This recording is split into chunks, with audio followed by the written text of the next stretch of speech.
बजरंग बली मैं पागल हूँ, मैं पागल हूँ।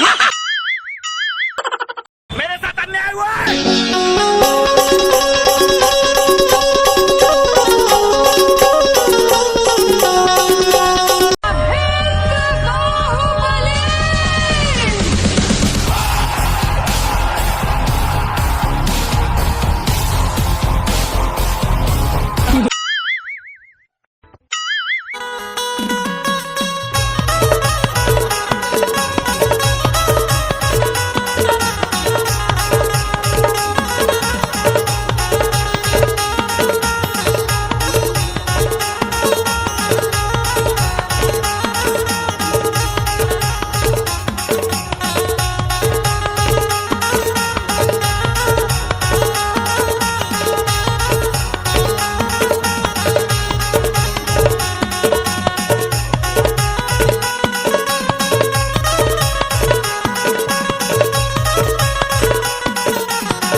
मजा ले रहे हैं लोग मेरी हार का, यार ने ही लूट लिया घर यार का।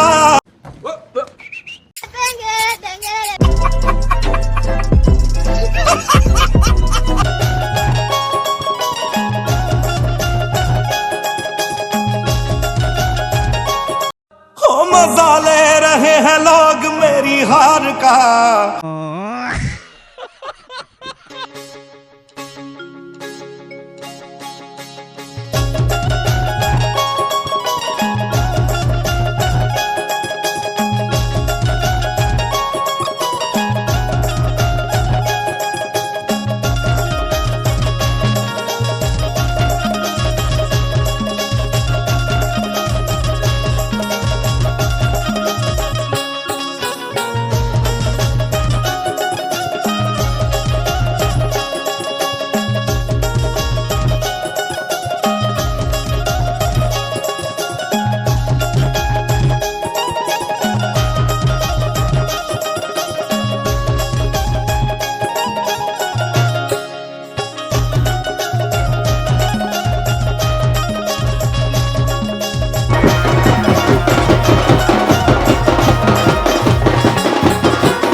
तो पार्टी शुरू हो गई है।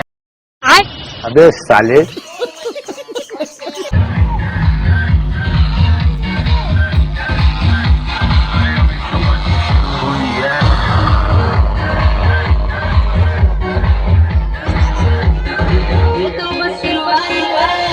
नचना कम कूदना है ज्यादा लड़का के और मालूम है कहाँ है फूफा?